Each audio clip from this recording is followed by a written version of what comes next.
Hello, good afternoon, ladies and gentlemen. It's my very great pleasure to introduce this afternoon. Can you not hear me? Oh, ingenting. Well, I shall start again. Good afternoon, ladies and gentlemen. It's my very great pleasure to introduce Associate Professor Toni Morant from the University of Valencia to talk to us today about fascism across borders, fascist women and the transnational approach. Toni's an expert on transnational fascism, fascism's women's organisations and their international cooperation. And in the lecture, Toni will be talking to us today about transnational fascism and how this insight of fascism as a transnational cross-border phenomenon has contributed to our understanding of fascism itself in the last 25 years.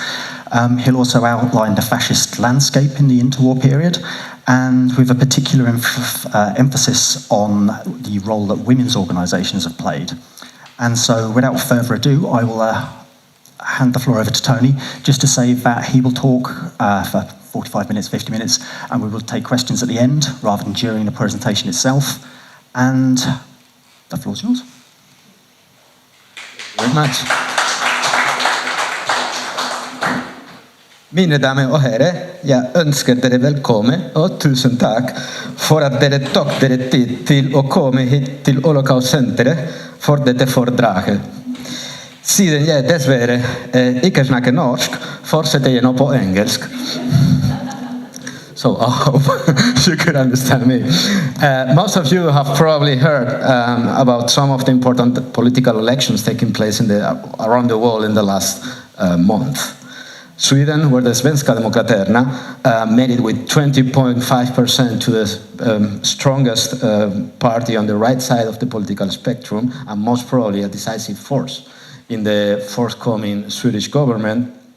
Italy, where Fratelli d'Italia, or Brothers of Italy, had a win of 21 percentage points and made it to 27 percentage points, and with that, to the strongest party in the whole Italian political landscape. And there is still another right-wing party, La Lega, which got like almost 9% of the votes. Or in Brazil, where current president Jair Bolsonaro, an open and continuous supporter of the Brazilian military dictatorship and the use of torture against political adversaries, got 43% of the votes in the first round of the presidential elections 2 weeks ago. After 3 different right-reaching crises in the last 14 years, now the financial crash, the pandemics, and now Russia's war of aggression against Ukraine and its economical and political consequences, we could agree democracy has suffered a loss of support, and in an unclear relation of cause or consequence, there is a rise of the right almost everywhere. Although the political parties I just mentioned, of course, very different among them, and all are, as per definition, ultranationalist. Here you have the Extreme Right Summit, organized in Madrid last January by Vox, Spain's ultra-right party, with 15% of the votes in the 2019 general elections, and supporting 4 regional and a lot of local governments in Spain, conservative governments in Spain, not last Madrid, both the city and the region. The Madrid meeting was attended by some Europe-wide well-known figures, such as Marine Le Pen, who lost the last French presidential elections some months ago, but reached over 41% of the votes. Viktor Orban, Hungary's uncontested prime minister since 2010, and Mateusz Morawiecki, the current Polish prime minister for the PIS, that's the Law and Justice Party. Right extremists look at each other across their own national borders, understand themselves as a part of the same, although somehow vaguely defined or undefined political trend, stay in regular contact with and even meet each other. At first sight, it might seem a great paradox that ultranationalist movements such as these act in this way, but it's really no paradox, and neither it is a new phenomenon at all in right-wing politics. I'm not an expert on nowadays right-wing movements, so today I'm going to talk about another political period marked by crisis, the interwar years. And in this period, I will focus on historical fascism and its transnational character. Let me please first present you with a caveat and state that in doing so, I do not mean that this kind of parties nowadays are automatically to be labeled as fascist. I deeply believe it is indeed a very important debate. I just cannot enter in it now. But I think we can agree fascist parties in the interwar period and nowadays right extremist parties share their ultranationalism and jeopardized democracy, and they stay in contact. In my talk today, I will first introduce what do we mean by a transnational approach in fascist studies. Then secondly, I will point out to the fascist universe in the interwar period. Then I will go further into the topic of fascist women across borders. And then I will pick up a case of study, not by coincidence, the Spanish one, the women's section of the Falange before coming to my concluding remarks. 13 days ago from now, on October the 29th, but 100 years ago, fascists marched on Rome. King Vittorio Emanuele, as the head of the liberal regime in Italy, quickly gave in and appointed his leader, Benito Mussolini, as prime minister. Within 2 years, Mussolini and the fascists had outlawed political opposition and were building a new type dictatorship, a fascist one, at a time that would go into history as the era of fascism. 10 years and a world economic crisis later, in early 1933, a second fascist dictatorship started in Germany. For decades, scholars would study fascist Italy and Nazi Germany as regimes. And when looking at their politics across borders, studies would pay attention to their foreign policies as states and stress that ultranationalists, as both fascists and Nazis were, they could only act in regard to other countries in terms of submission, invasion, aggression, or occupation. We have indeed plenty of examples, even prior to the Second World War. Italian aggression and invasion of Ethiopia, their joint intervention in the Spanish Civil War. By the way, that's my hometown, Valencia, being bombed by the Italian aviation, and the dismembering invasion and dismembering of Czechoslovakia, and lately, finally, the invasion of Albania, right after, a couple of weeks after the end of the Spanish Civil War. From the very beginning, fascism was seen as both a national and as an international political phenomenon. Starting in the 1960s, fascist studies, that is, scholarship on fascism, have been inherently comparative. Scholars compared the Italian regime to the German one, and then established both as the model and measure to compare other fascist movements or even regimes too. For example, historiography in Spain has debated for decades now whether the Franco dictatorship was a fascist one or just an authoritarian one. And as we see nowadays in today's politics, the outcome of this labeling matters, as both terms, authoritarian and fascism, are not equally morally connotated. But in the last 2 decades, more or less since the late 90s, a new approach has proven to be especially advantageous in fascist studies, namely the transnational turn. It shares with the comparative approach the understanding that fascist movements and regimes cannot be studied in isolation. As they were, and I quote Konstantin Yordaki, animated by a common ideology, share a sum of common features in terms of their organization, style of politics, social composition, and political evolution. End of the quote. However, the transnational approach goes well beyond a classic comparison of a fascist regime, let's say A, with another fascist regime, let's say B, which are clearly defined and don't change through time. The transnational approach rather focuses on the in-between of what happened between fascism A and fascism B.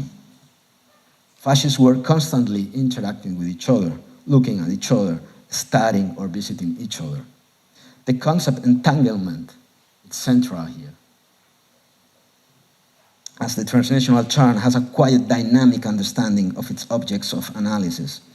Not only did fascism A not remain unchanged through a given period of time, let's say 25, 12, or 44 years, but also by relating to, interacting with each other, and establishing contacts and connections, fascism A and B, or C and L, influenced each other, changed each other, and they changed themselves. In this sense, we can distinguish two types of connections, and I'm following here a young, promising Norwegian scholar researching in Berlin, Martin Christopher Hamre. On the one hand, we have indirect connections, reading which would normally be those made from a distance, reading news about other fascism in the press, in the general press, now, studying other fascism by reading or analyzing their publications, press, or books, translating texts, usually from fascist leaders, in order to broaden the transmission, dissemination, and reception of a given fascism in another country, and so on. On the other hand, you have direct connections, those in which fascists from different countries came into direct contact. Epistolary exchange, visits, invitations, bilateral or multilateral meetings, and even common political projects.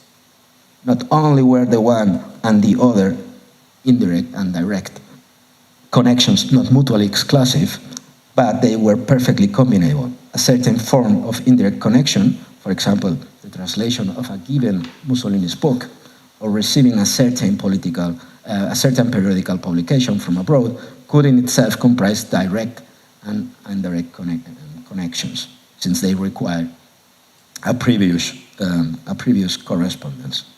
Thus, the topics the transnational approach mostly focuses on are transfer processes, cross-border exchange, and the circulation of people and ideas, both of them. By doing so, this approach shows fascism as a dynamic process, in the words of a Dutch historian, Madeleine de Keyser, and highlights its international character, as all these actors were continuously crossing national borders, often in a literal way, too. But these interactions did not stop at Europe's borders, but went well beyond them, to Japan, the Arab world, or Latin America, just to put three examples of recent research. And in order to study all these connections, the transnational approach has mostly moved away from regimes as main object of research and has chosen rather movements, groups, networks, and even specific individuals, the so-called fascist brokers, a kind of mediators between movements and sometimes also facilitators, for example, while building a transnational fascist network. Hence, sometimes the transnational approach can become quite actor-centered and even close to a micro-historical level of analysis. I come now to my second point. Soon after power was given to fascism in late 1922, it rapidly became evident that its potential appeal would not be confined to Italy. It was not considered an exclusively Italian phenomenon, but a precedent that could be replicated in other countries. In January 1923, one of the conservative newspapers from my hometown Valencia, published on its front page a chronicle with the title "The Black Shirts." It reflected on a recent piece from a Portuguese newspaper about the alleged surge of a fascist movement in Catalonia. In the end, the news relied on just a rumor, but published by a province newspaper hardly 2 months after Mussolini's appointment, it shows the almost immediate echo fascism soon reached beyond Italy's borders.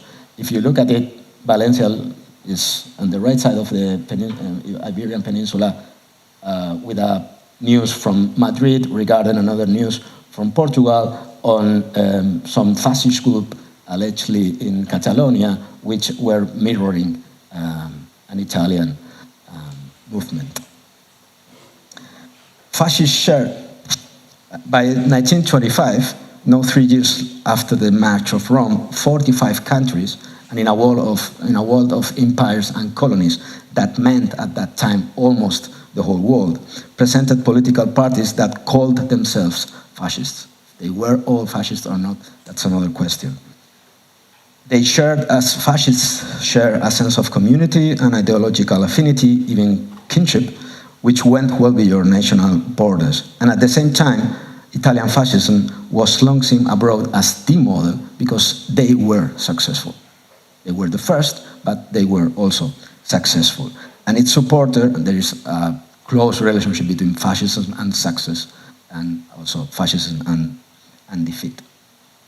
Its supporters beyond Italy's borders would hope to replicate its success and eventually seize power in their own countries. They hope if the Italians have managed to, we would be eventually also able to seize power. By late 1932, Mussolini had come to think of fascism as a Rome-led but universal revolution, in the words of Roger Griffin. And in the 10th anniversary of the March on Rome, he predicted that in a decade, and I quote, Europe will be fascist or fasticide. Fascism was on everyone's lips among both friends and enemies, especially in the 30s. Everybody was talking about it. It was the first global moment of fascism, as German historian Sven Reichert has put it, initiated by Japan's invasion of Manchuria in 1931 and marked by the effects of capitalism's apparent collapse and its wide-reaching political repercussions in the early 30s. Hegemonic hardly a decade ago, liberal democracies had fallen now in a deep crisis. Fascist leaders in different countries knew each other, were in contact with, and formed a fascist network that became increasingly dense, furthermore in a period characterized by political trips and ideological tourism. Fascist activists would travel to see the Italian original of their movements with their own eyes on the ground and study it at first hand, as if they were political pilgrims to the mother of their movement. By the early 30s, Rome wasn't anymore just the capital of Italy. It had become the center of an ever denser fascist network and the undisputed gravitational center of the fascist universe in the interwar years. An audience with Mussolini would include benefits for the visitors, such as a flattering media coverage in Italian media, large subsidies, and weapons. Here you have his office at Palazzo Venezia in Rome. Watch at the scale of the people and the huge room. For foreign fascist leaders, meeting Mussolini was an act of accreditation in the fascist world. It could consolidate their own position within national politics, and besides, they would get first-handed tips for domestic use. In turn, these audiences helped Mussolini himself to spread his image globally and to increase his spokesmen abroad as a sort of ambassadors of fascism. The arrival of the Nazis to power was interpreted as a confirmation of the international, or as they say, because international was too leftist as a concept, or universal nature of fascism. Both from having long been an Italian exception, the experiment, fascism became a tendency that was impossible to ignore and, it appeared, was also unstoppable. Nazism's rise since the early 30s provided a revitalizing impulse that generated a second wave of fascism. Between December 31 and October 33, fascist movements were founded, such as the Nationale Socialistische Beweging in the Netherlands, the British Union of Fascists, the Brazilian Integralist Action, or the National Samling here in Norway, or Falange Española in Madrid. In March 33, that is 7 months before visiting Mussolini himself, and founding soon afterwards the Spanish Falange, José Antonio Primo de Rivera had referred to fascism as, and I quote, the movement that heralds a high tide across Europe. The first joint publishing project of Spain's fascists was a magazine called, not by a coincidence, El Fascio, which presented Italy and Germany as models to emulate. If during the crisis of Weimar the question had been who will become the Mussolini of Germany, now El Fascio graphically launched the question of who would be El Caudillo in Spain. But what about fascist women? Well, at the intersection of fascism and gender studies, they have been much less analyzed than the male comrades. The relation between women and fascism began to get some attention after the emergence of women's history back in the 70s, closely linked to the second wave of feminism. At first, though, focus was put on non-fascist women, and otherwise, they were only analyzed mostly through categories such as oppression, victimhood, submission, or domination. But soon the situation changed, especially with the consolidation of gender history in the 90s, and attention was given to the agency and discourses to the words of fascist women, to what they did and what they said. Today, their place in historiography varies from country to country. For some of them, we have a lot of studies, or at least several studies, like in Italy, Germany, or Spain. For others, we find only a single monography, the Netherlands, Croatia, or Romania. And finally, in some other cases, there are no monographical studies at all, only some article or partial studies. Alas, for Norway, I could only find Kirsti Bradhagen's research on the National Samling Kvinneorganisasjonene, which rather focuses on the post-war judiciary proceedings against its members. Admittedly, from its emergence, fascism presents itself as a gender masculine and thoroughly virile movement. It was a men's thing, and it was to be a men's thing. However, the new society every fascism aimed at was simply impossible without women, nor without their active contribution. Indeed, the alternative modernity envisaged by fascists everywhere was radically different to liberal and socialist modernities. But fascism attitudes towards women were not as straightforward as banishing them to the home. After all, fascism aimed for the maximum possible integration in the parties and organizations of the whole national community, of which women were an integral component. Not only millions of girls and women were members of fascist organizations in interwar Europe, fascist women created their own women and girls organizations. In some countries, as in Italy in 1919, or here in Spain in 1933, they had even been present at the founding events of these movements. Where, you could ask? There.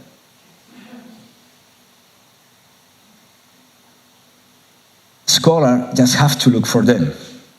Elsewhere, they join soon afterwards, most of times within the first year of every fascist organization.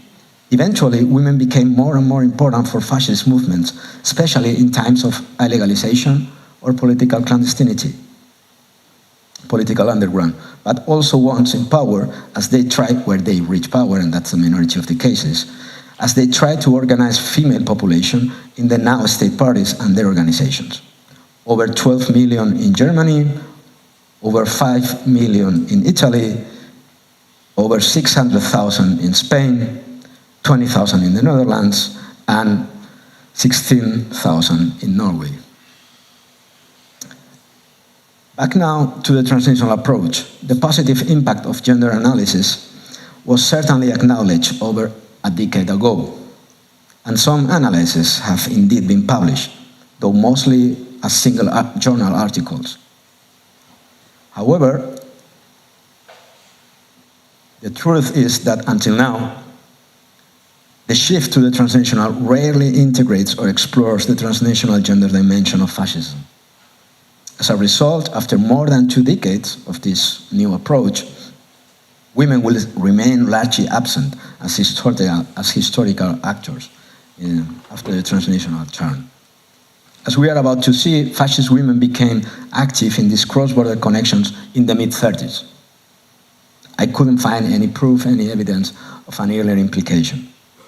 They kept contact and relationships with foreign fascist movements and women's organizations abroad. They also constantly looked at their female comrades abroad, cherished their achievements and projections of their own, published articles on other fascism and fascist women, or wrote themselves articles for other foreign fascist women's magazines. Eventually, they also left their national homes and went frequently abroad on political mission.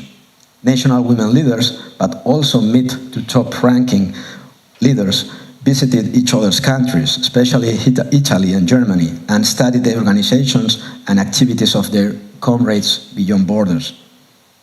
Jutta Rüdiger, for instance, the national leader of the BDM, the Hitler Youth female organization or female section, visited Spain and Italy. The Italian female leaders, Olga Medici del Vascello, both in white, and Penelope Testa, visited Spain and Germany. Pilar Primo de Rivera, Spain's national female leader, and José Antonio's sister, went to Germany 6 times and twice to Italy between 1938 and 1943. And Gertrud Scholz-Klink, leader of the Nazi women's organization, visited Great Britain, Norway, and Italy. Before hosting in Berlin a so-called International Women's Conference in 1941. On the left side, you might recognize Olga Bioner. Back at home, these and other fascist leaders usually reported on the stays or wrote articles in their periodicals about the carried out or received visits. By doing so, they eventually reinforced among their anonymous female readership the belief in an ideological affinity within a common fascist horizon.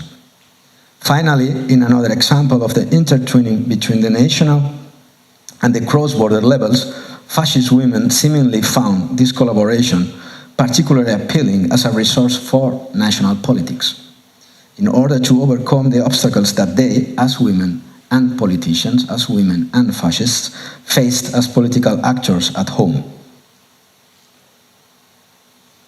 Now, before coming to the final remarks, I would briefly introduce to you a single case of study, the women's section of the Falange. This is, to the best of my knowledge, the only national case, the only women's organization who has been, until now, systematically studied and analyzed. Falangist women started to develop a cross-border activity in 1936, right after the military putsch at the outbreak of the Spanish Civil War. The Spanish Civil War created kind of an exceptional situation, kind of a hole through the gender and political war that allowed them to act and to become active at the transnational level. However, Falangist women were long before well aware about their ideological references. In the same fascio issue that I just mentioned, an article was published about the women in fascism, la mujer en el fascismo. Its author, we don't know who it was, who he or she was, probably José Antonio Primo de Rivera or maybe Pilar Primo de Rivera, defined women as an important factor and hoped for the enlightenment of hundreds of thousands in Spain.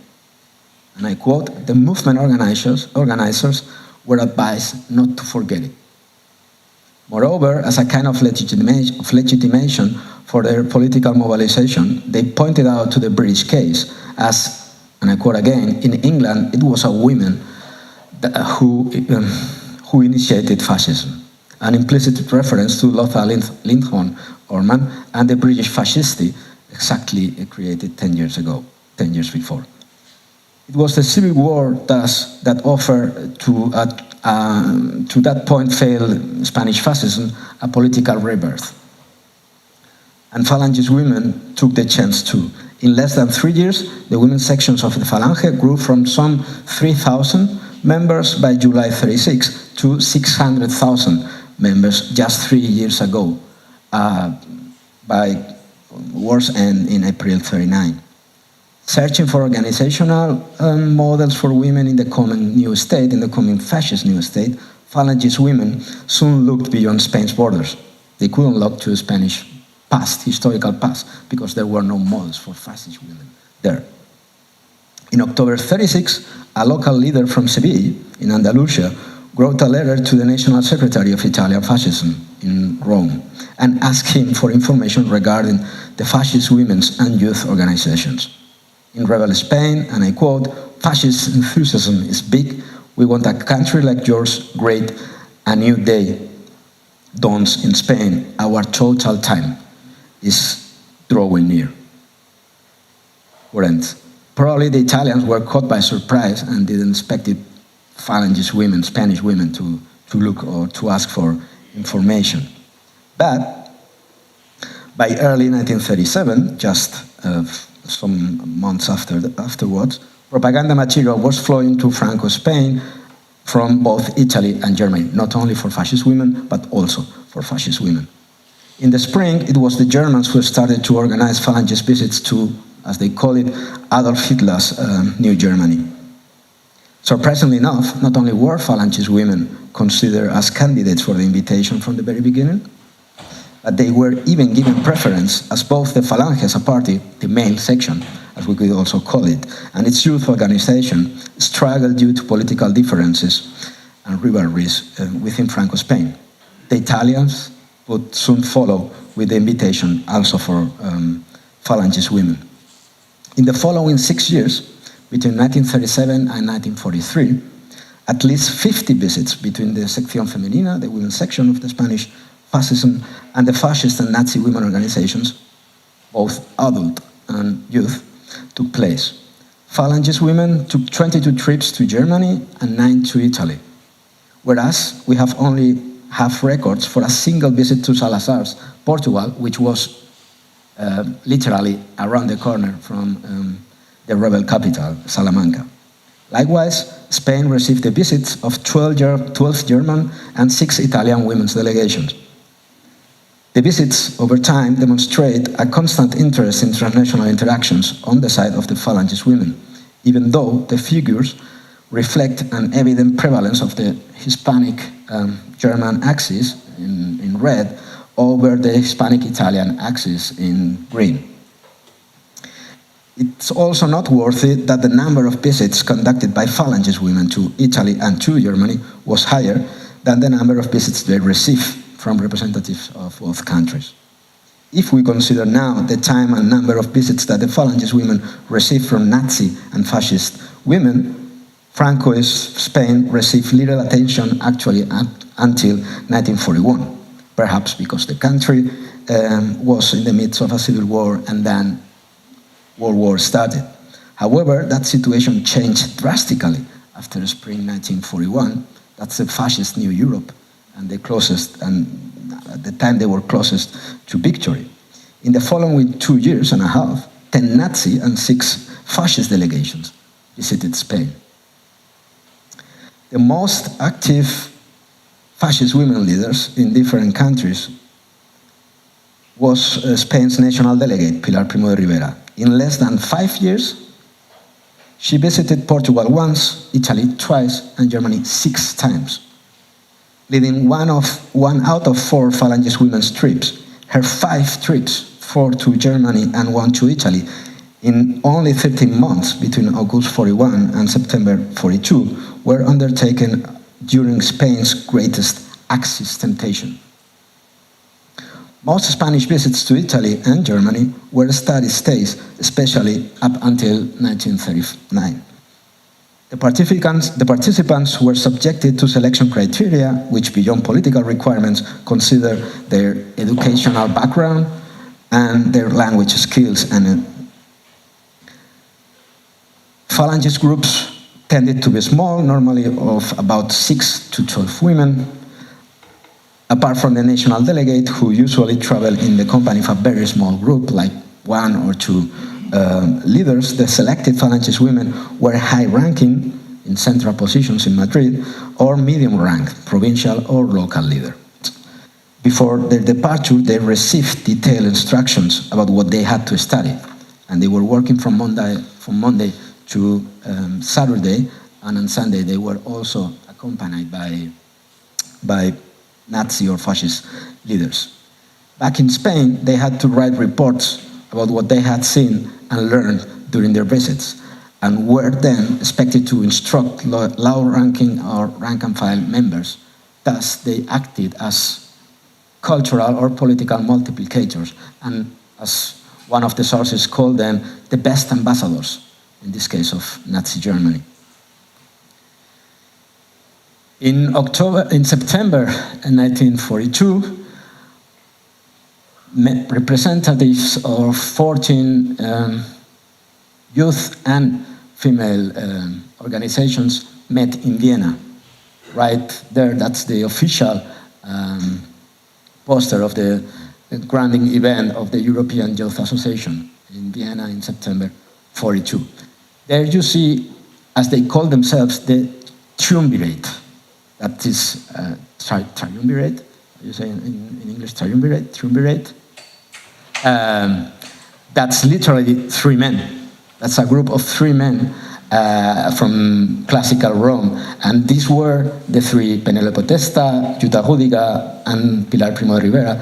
These were the three female leaders which were supposed to lead the female education, or the education of the female youth, after a supposed final victory of the Axis in war.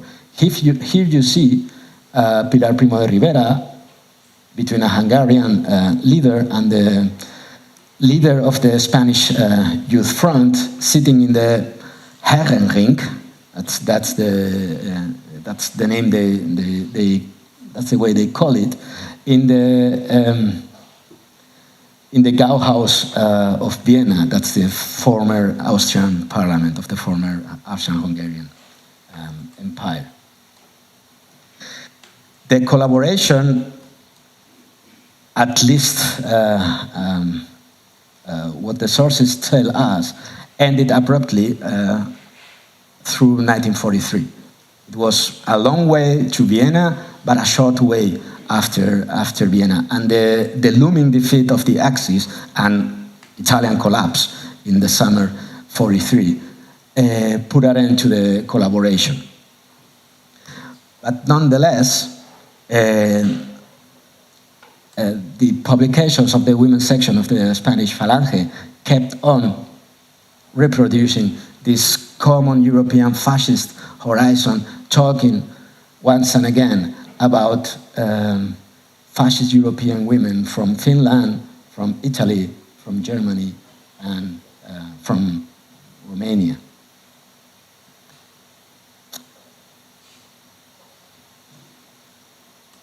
In the interwar years, fascist movements were like in a kind of magnetic field between these two gravitational centers.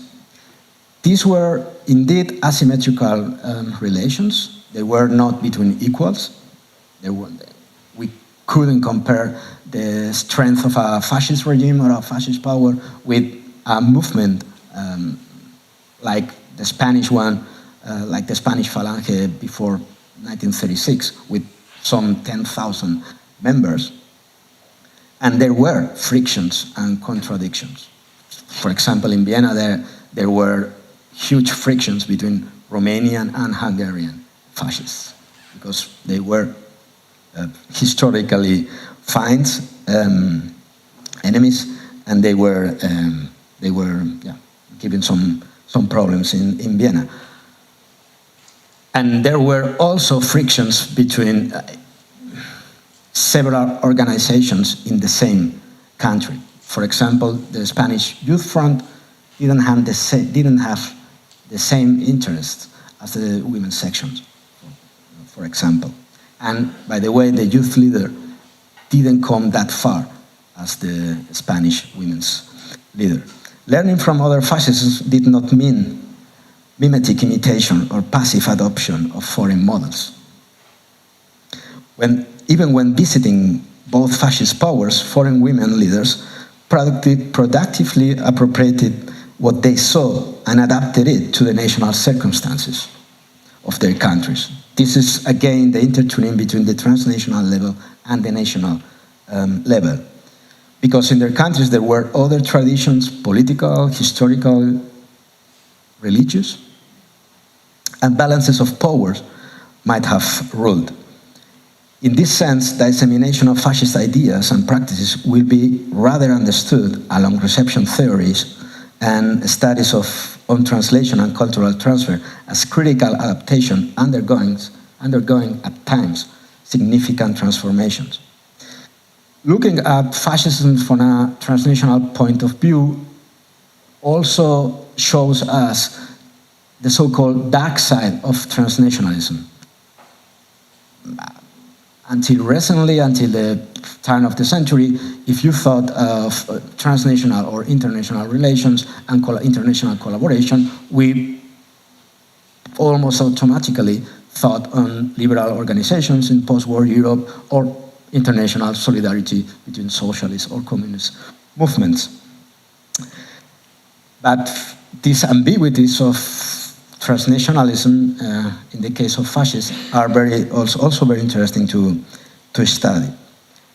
And coming now, and I'm closing with that, to fascist women, a transnational history of fascist women is yet to be written.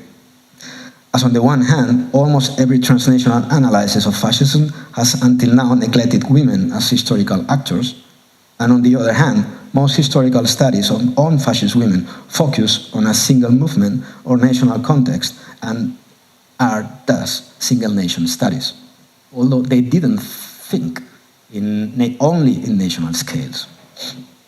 And let me say, the reason is not that there were no women in the fascist universe I just outlined, nor in their transnational connections. Neither have most of the primary sources been destroyed. We find them in the archives, in the libraries, in their memoirs. We scholars just have to look for them. There is also a lot of room for young scholars and new research. Tusen tack och uppmärksamheten.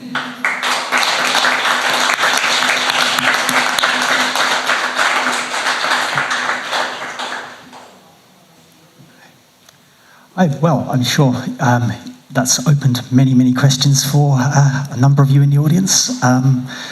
So we have plenty of time. Who's first?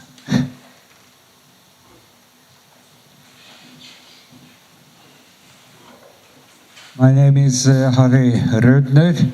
Thank you for a good overview of fascism and women in fascism. You just briefly mentioned women and fascism in Norway, or did I?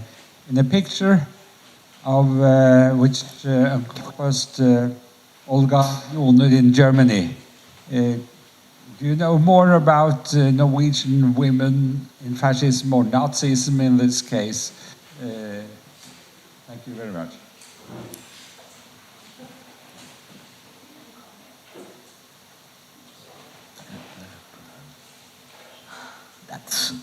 That was the picture. I don't know hardly anything about Norwegian fascist women. We have the experts here in the first row. I can only add to what I said that the National Ungdomsorganisation was also present in Vienna. There was Corvette Captain Stang, if I recall his name right, that was present and took part in the Arbeitsgemeinschaften, in the working groups of this young Europe. But there was planned a meeting for January 43 in Oslo, here in Oslo. I think it was the agricultural Arbeitsgemeinschaft, but because of the bad situation in Stalingrad, it was short-handed cancelled. But from the point of view of the Spanish fascist women, Norway was too far away. And also probably the political and religious circumstances were very different. And Finnish women, for example, got some articles in the press, just as they did in Germany, but in the Spanish press, but I couldn't find any piece on Norwegian women. Sorry.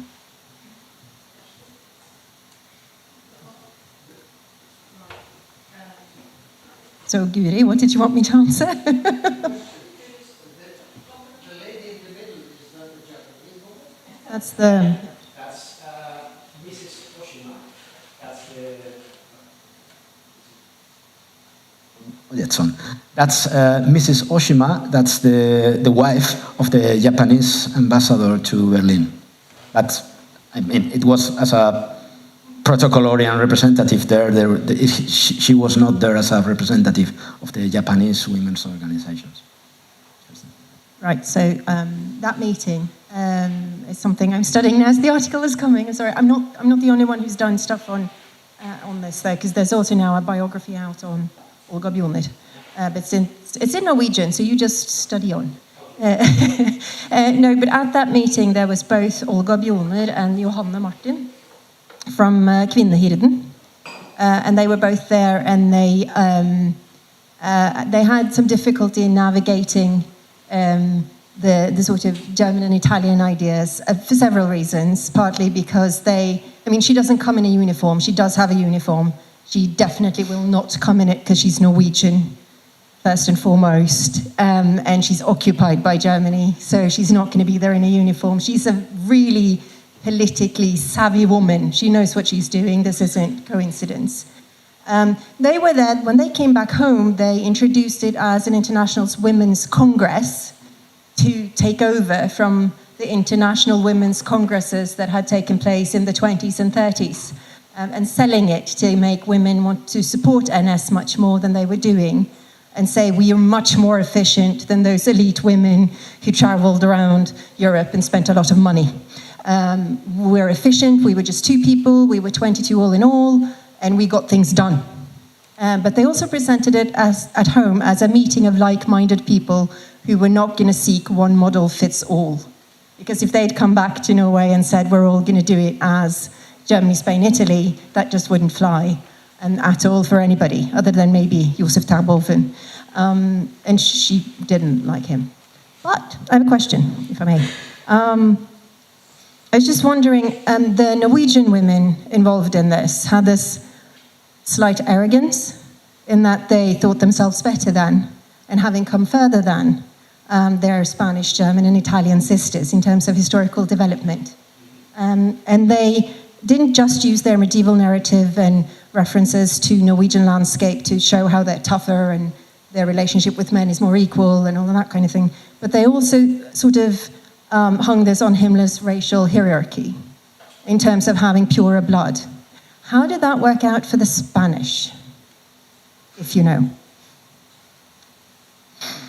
Yeah, Phalangists and Francoists in general also talk about a Spanish race. And actually, in Spain, the 12th of October is the Day of Hispanity. The former name was the Day of the Race.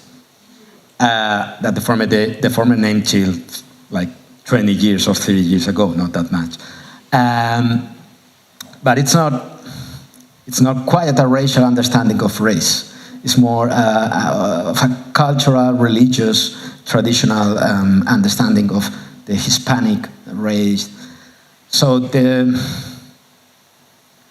Phalangists set more on anti-Bolshevism because they were the first to defeat communism in the Spanish Civil War, or so they pretend to. For example, there were sometimes Nazi representatives, both men and women, behaved quite arrogant and were perceived also as arrogant by Phalangists. In the sources, that's quite interesting what you find, but also what you don't find. For example, religion or anti-Semitism. Phalangist women don't speak in opposite to Phalangist men or the youth organization. Women don't speak and don't refer and don't mention anti-Semitism. The Youth Front did. And the other way around. Nazi women, in opposition to archival sources, in their publications at least, they don't mention Catholicism. And that's crying silences, or shouting silences, if you want to define them. So I think that these omissions are not coincidental. They were well aware that they were not just the same. They were acting, and that was an expression, as national representatives for a European community, and they understood themselves as national representatives. And if they stopped being national representatives, there was no sense, there was no logic for them to be there.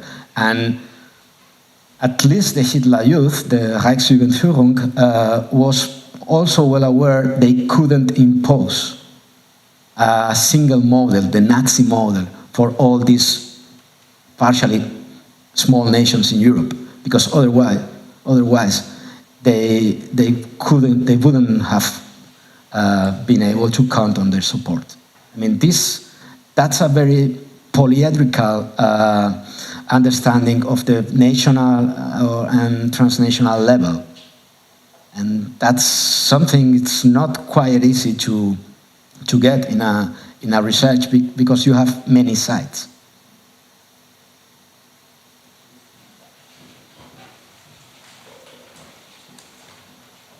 Thank you very much for an interesting talk. There is one underlying theme in your speech. There is one underlying theme in your speech. The differences between the authoritarian and totalitarian left and the authoritarian and totalitarian right. Communist parties had one overarching center of power, Moscow. Moscow could coordinate the different communist parties, forcing them to conform to their own line of policy. Whereas on the right, you had a completely different attitude, namely that each party was representative of each nation. So you had a series of potential conflicts based on the fact that they were nationalist in origin and performance. You had several frontier problems in Europe, for example, between Denmark and Germany, between Italy and Hitler. Of course, then the policy would be completely different, because there were nationalist parties and could have no international. There were attempts, as you know, to produce in Montreux, a fascist international, but it didn't go very far for these very reasons. That's my first point. My second point touches on what the previous speaker said. It's interesting to know the different topics of the women's cause. Why do certain national organizations did not mention anti-Semitism? Why did some organizations not mention Catholicism? What about the basic difference between Nazi Germany and fascist Italy, corporatism? Did the different women's organizations have a particular view on economic policy, for example? That's an interesting question. And for example, speaking from the vantage point of today, do we have any material concerning sexual abuse, rape, women's attitude, machoism in this time? Is that completely unheard of? Or even within fascist organizations, many men behave like men, I presume. Thank you for an excellent talk.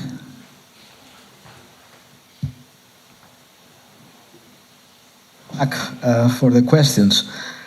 I begin by the last one. I don't recall, and and I think I haven't found any source, any evidence of sexual violence. My only contribution to this point might be the different relation with the female body between, for example, Nazi women, Nazi young leaders, and Phalangist women. A former Phalangist leader from the women's section was interviewed back in the 90s. And she recalled she had visited Germany, and they shared the camps and the schools and all the installations, German women and Spanish women. And she recalled with some kind of disguise, and I try to quote, yet 50 German sirens having a shower in a communal room, washroom, probably nude. And for Catholic sense of, how you say it, pudor, they were quite prude. There were instructions of Pilar Primo de Rivera regarding girls of the female youth of the Sección Femenina. They shouldn't shower too long. But farther than, and some pictures, if you compare both publications or the publications of both organizations between Spain and Germany, there is at least one case of a visit where the pictures in the Spanish magazine, in the Spanish journal, in the Phalangist journal, showed the German women with long pants or skirts. Otherwise, in the German magazine, in the BDM Monatszeitschrift, the Germans were with short pants, with the sports pants. And anything going more up than down from the knee, from the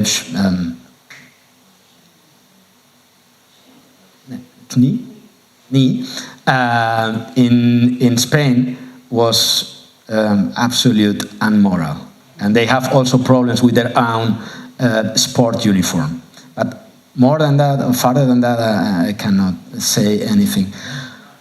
Then to economics. Phalangist women try to have a significant role in Spanish autarky by promoting the use of Spanish products, especially in 1940 and 1939, 40, 41, and trying not to consume foreign products. But the Falange was not the only force, was not the only power in the Francoist dictatorship. And neither Falange could apply its own economic model. They have to compete and eventually lose to the nationalist reactionaries, to the Catholics, and to the authoritarians.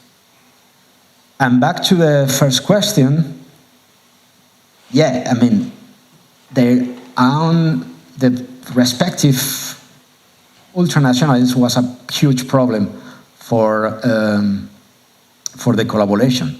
I mean, if you allow me, it's not that different with nowadays international politics. Every politician, every government has its own national interest at first hand in the head when they have to negotiate with other foreign countries. And in the case of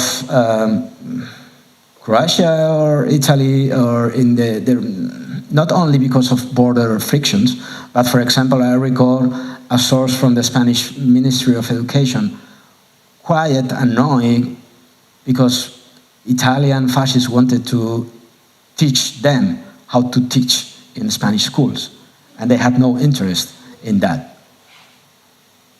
And the Germans were quite aware. I mean, they were sometimes perceived as arrogant, but they were not dumb.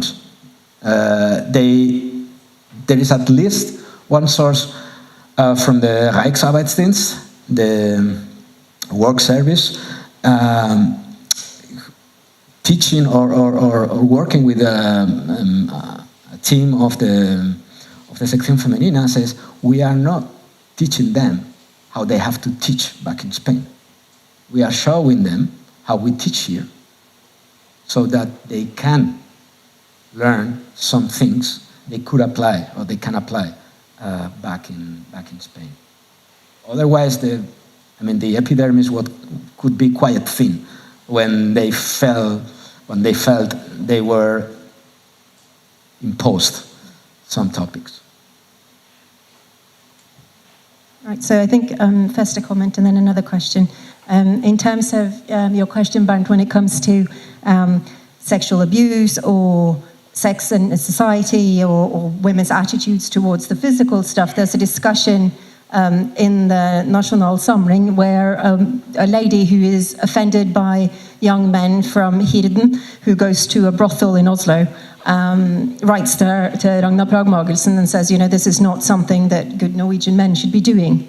And she writes back that I agree with you, but in those few cases where some of these young men have come back from the front and they've had terrible experiences, they go to this one particular brothel, which is good, and I'm sorry to say that she wrote this, but she did, has women from the south of Europe who knows what they're doing. Whether that implied that Norwegian women didn't know what they were doing in the sexual act or whether it was as prostitute, I leave to her. But they did discuss that, and they had views on southern European women on that one, and they talked about it quite a lot. And I think in the Norwegian context, at least, you couldn't get away from that topic in the 20s and 30s due to Carl Evang, Katti Anker Møller, Ella Anker, and that discussion going on. How that was in Spain, and other countries, and whether they skipped the issue when they talked at their women's meetings, I'd be really curious to know, because reproduction is one of the most important things they discuss. That's really interesting. But my question was, you said that in the Spanish case, they didn't really have any historical heroines to go back to. And I was just wondering then, who were their heroes? Because in the Norwegian case, and in the Dutch case, and in the Swedish case, the ones I know, and some of the Danish, they have quite strong figures to look back to, that are not just fictional, but that are they've been taught in school that they were real historical actors. So I was just wondering, what heroes then did they find? Thank you. Back. Before I can forget it, I didn't mention anything in my talk, but it's quite interesting, and I have researched it, looking at the mental images all of them have about the other country, or about the other country's population, how Spanish women see Nazi women, German women, how they see Germany, probably like in a tale of Grimm, how the Orientalist look of German leaders to Spain, to the Spaniards, to Spanish women, temperamentvoll, charaktervoll. These are adjectives. Some depictions come quite close to show Spanish women almost as children, as kids, as non-rational beings. They are very nice, they are very sympathetic, they are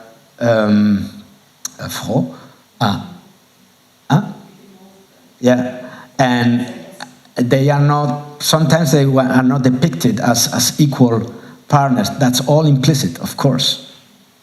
And on the side from the German side, you have to catch implicit, you have to read between the lines sometimes with the sources, not only what they explicitly say, but also what they try to mean. And for example, they interview each other when they visit the other country. And I recall now, I think it was 1941 or 1942, someone asking the head of the youth academy, Louise Michel, from the BDM, from the German BDM in Braunschweig, do you think there could search some kind of love story between PDM leaders and Phalangist men. And the PDM leaders are like, well, we'd rather not talk about things of the herd. And I think that points at a folly misunderstanding of the racial theories and the racial Nazi doctrine. And another time, Nazi women point in an interview that they got served alcohol in one of the meetings, in one of the visits they made in Spain, and it was like, alcohol from Spanish men, no bad thanks. And or Jutta Rüdiger, she talked in their memoirs about the visit in Spain and recalled Moroccan soldiers in the rebel army during the Civil War, how they eat with the hands and with no forks and knives, and you could almost feel the disguise under this for these uncivilized people. Regarding to reproduction, most of the SF leaders didn't marry, and Pilar Primo de Rivera stayed single until her death in 1993, and most of the national direction of the Sección Femenina also didn't marry. Some married. For example, Pilar Primo de Rivera's sister married during the Civil War and had nothing to do with politics. I mean, it was not only the surname or the familiar tradition. They were very active with war orphans, especially from red people who have been executed or just had fallen in the war. And there is another story in Franco dictatorship going up to the 70s at least of kidnapped kids, and were given to good families. I had at least 2 cases in my classroom of the grandmothers of students of mine. And heroines, yeah, I didn't explain myself right. I said they had no historical models as organizations, per se. They had historical heroines, 2 of them. Queen Elizabeth of Castile, the Catholic queen, who supposedly united Spain in 1492, Catholic Queen Isabel, and Saint Teresa of Jesus, who was ascetic saint in the 16th century, and he was also a Castilian. Castile was for the Phalangists like Prussia, and they said it. I mean, they said it expressively. But an article was published by the Sección Femenina on historical queens all around Europe. And the subtitle was, "These countries have reached their greatest time of triumph when they were governed by women." Catherine of Russia, Austria, and also Spain, just to name 3 of them. Also, I mean, there was also a gender struggle within these organizations. And we see the Sección Femenina, as my older sister was born, there was still the Sección Femenina in 1976. Pilar Primo de Rivera was dismissed in 1977. And my mom had to go through the social service in the late 60s, otherwise she wouldn't get the driving license or the passport. But and I forgot now what I wanted to say.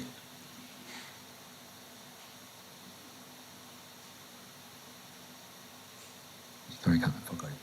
Just went away, sorry.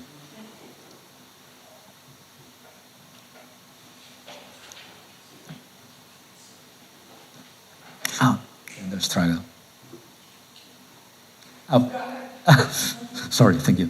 I mean, we see it nowadays as normal that the sección femenina worked until 1977, but we don't have to see that as a logical thing, because they were struggling after the war not to be demobilized as the army was. The army, the Francoist army, was demobilized in 1939 up to the end of 1940. And there were calls within Francoist Spain, well, the war is almost over, then we come back to normality.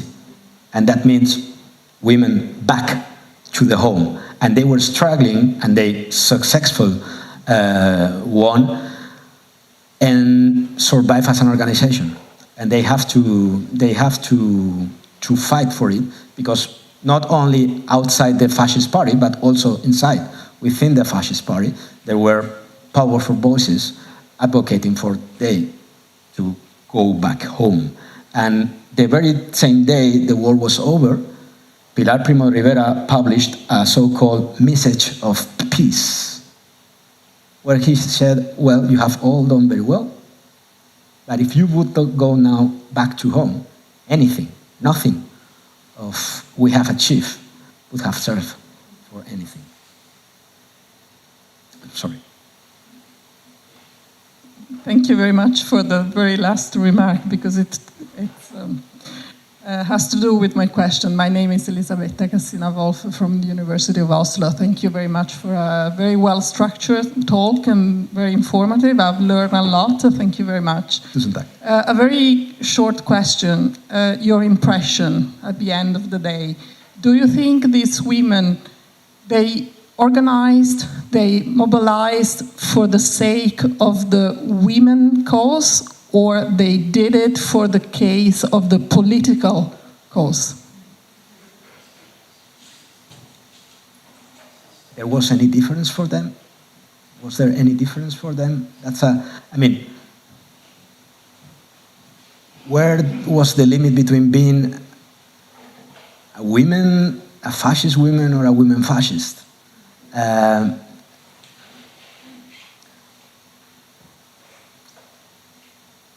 think the political identity is a category, and you cannot separate them from the gender identity. But they tried to sublimate the gender differences with overposing the political identity. Baldur von Schirach, the youth leader, or the leader of eigentlich der Reichsjugendführer in Germany, once said, wir sind nicht gleichberechtigt, wir sind ebenbürtig. We have not the same rights, but we are born the same. And the BDM leaders, they understood themselves as political comrades of the men. They told so, but it's very difficult to disentangle these gender and political identities, because they surely felt closer to fascist men than to socialist women or to liberal women. They had at least the Phalangist women, and not only the Phalangist women, they were continuously fighting to set a difference. What we do, we are political women. They didn't say it that way. They didn't put it that way. We are political women, but we are not the suffragists. We are not the milicianas, the milice women, or with the weapon at the hand. We are different. And I think, I think they had to set this difference, because otherwise they could not legitimate their political fight or the political agency. Yes, very related to this last point and the last two questions. I wonder, closer? So related to this to these last questions and points, I wonder how the role of the Sección Femenina evolves through time and to which activities it's relegated, because that's very confusing to me, that they can keep their political activity while the women in Spain were relegated to the house and the church. Mm-hmm. And also related to, I don't know your name, sorry. Yeah, to how they faced the reproduction theme and sexuality in Spain. From what I know and I've read, it was not very much directly or specifically spoken about, other than being a good wife and doing your job, letting your husband do whatever he needs with you and from you. That's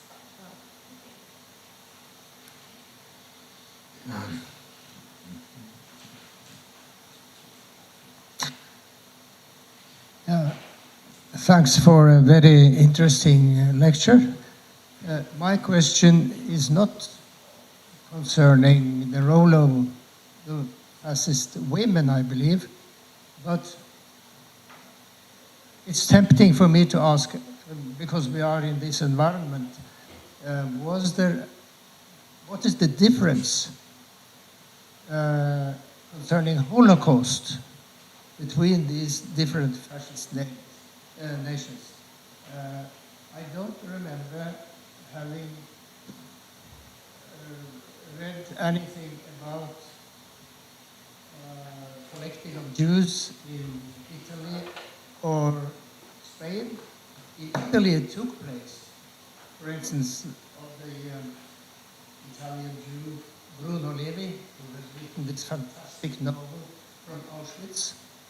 But he was taken by Germans. So, excuse me if you have already mentioned this, because my hearing is not good enough to catch everything what you said. Sorry. No problem. Regarding your answers, the Spanish case is very complicated to handle for comparative reasons. I mean, if anything, the Francoist dictatorship evolved and had a lot of time to evolve and was quite elastical, quite flexible, adapting to the different and varying international context, for example, and not only outwards, but also inwards, and also the Francoist politics and the political forces and the relation between the political cultures within the Franco dictatorship was very varying. I mean, when I started doing my PhD research, or when I was finishing my degree, it was like, well, Spain stopped to be fascist in 1945. That's it. Plain after May, maybe the latest, September 1945. And this is a huge debate in Spain, maybe not recently, but in the last 2 decades, in the 90s and at the beginning of the century. But the more I know, because my chronology is quite limited, I can't go beyond. I move myself. I'm moving from 1933, 31 maybe to 35. That's it. But the Franco dictatorship goes much further, and I think a helpful concept may be fascistization. I mean, because that's elastical enough to see. At the beginning, fascism was within the Franco dictatorship was almost hegemonic, not omnipotent, but hegemonic. Then, at the beginning of the 40s, the Falange tried to reach power and all the power to the Falange. There was a political offensive in 41, quite related to the international context in Romania or in Vichy, France, for example, and they failed. And then begins the intervention of the Falange, and especially of the Sección Femenina, in the fascist New Europe, in the young Europe, as the Germans put it. After the war, I think the fascist component within the Franco dictatorship was reduced, but never disappeared completely until 1975. And so did it for the fascist women.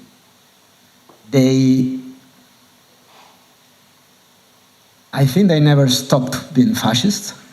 They kept some contacts also in the post-war years. There is at least one letter from Ernst Wilhelm Bolle, that's the head of the Auslandsorganisation, der NSDAP, der Altenrex organization. And they, at least Bolle wrote once to Pilar Primo de Rivera I think it was in 1956.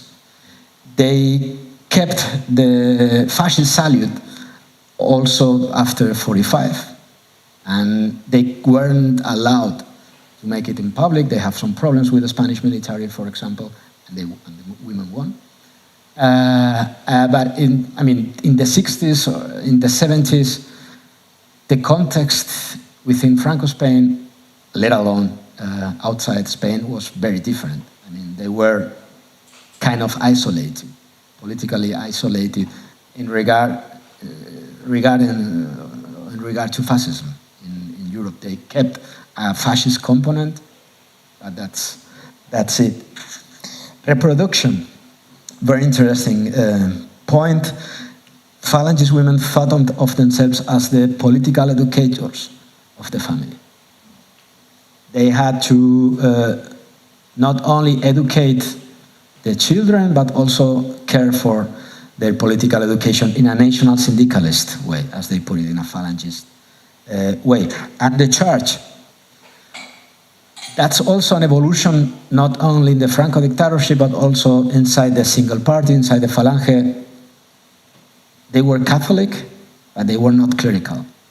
And that inside, within the Franco dictatorship, that makes a huge difference, for example, with Carlist theocrats or nationalist reactionaries.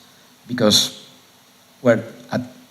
they were fascist, and the relation between fascism and church, Catholic Church, not only in Germany, was not an easy one. And there were some clashes between the Falange and the Catholic Church in the early 40s in Spain. But at the end, they couldn't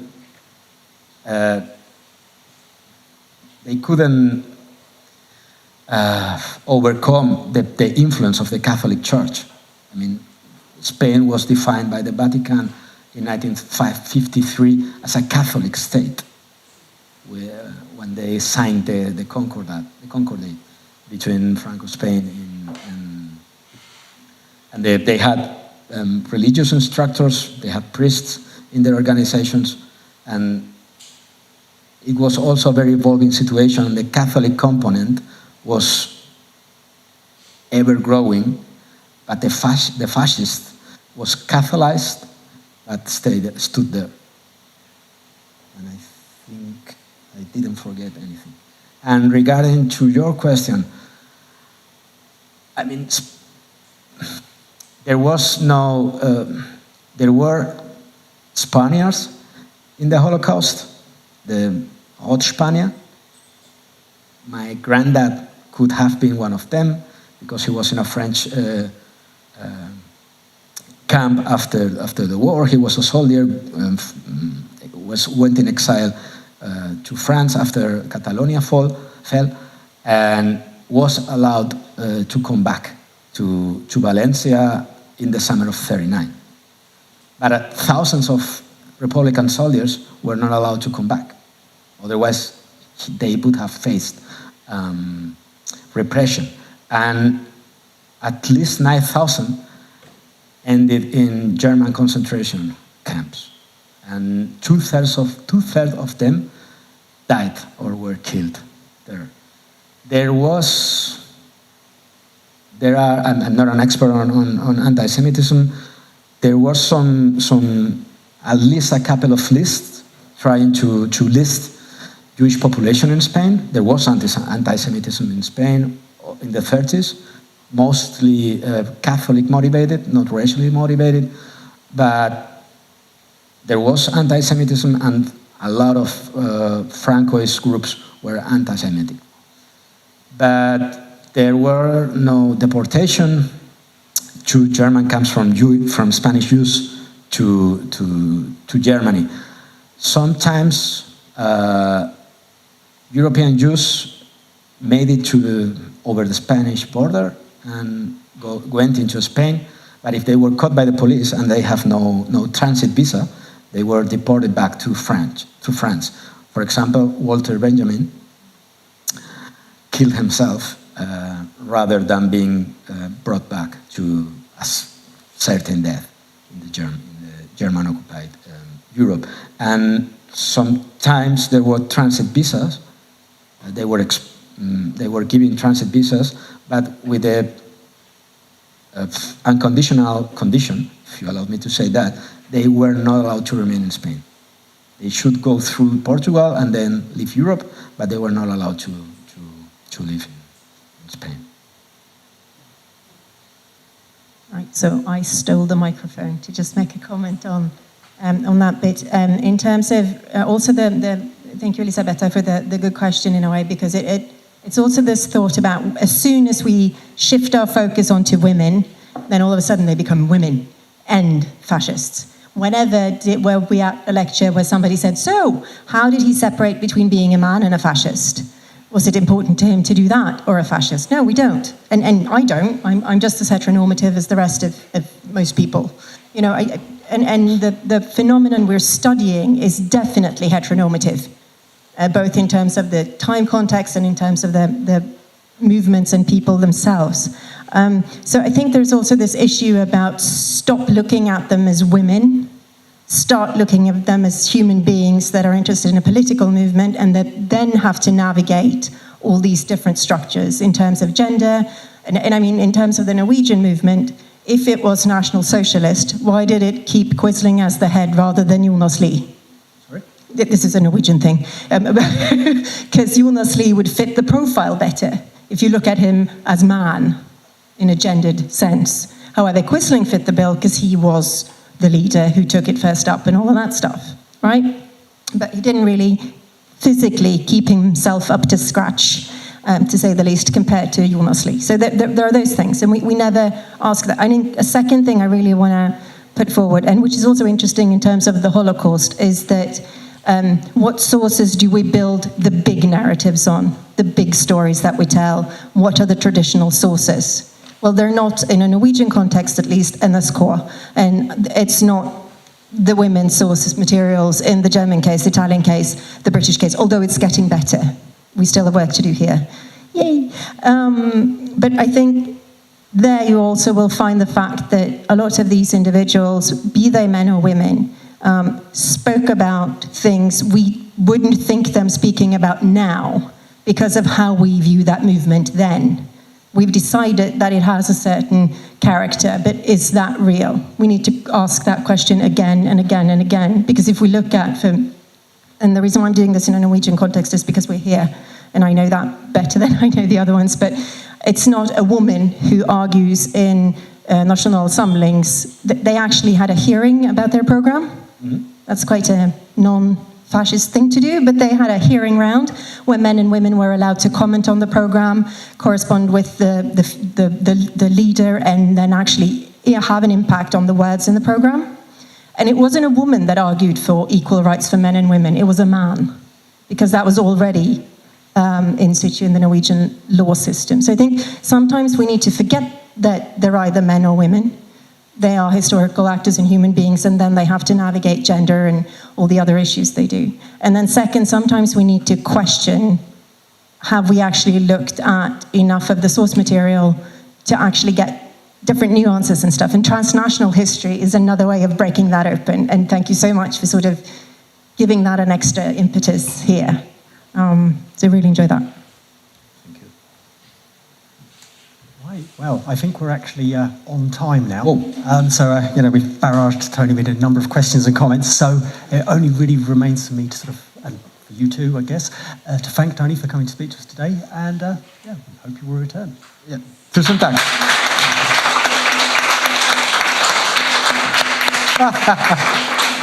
Thank you. Nice. And I should say before you go, we have a selection of seminar programs so that you can find out about other events taking place this autumn and spring, and a number of other flyers. And I think also something that will tell you, if we ask you if you could fill in about where you heard of the event to help us advertise better in the future. So thank you very much for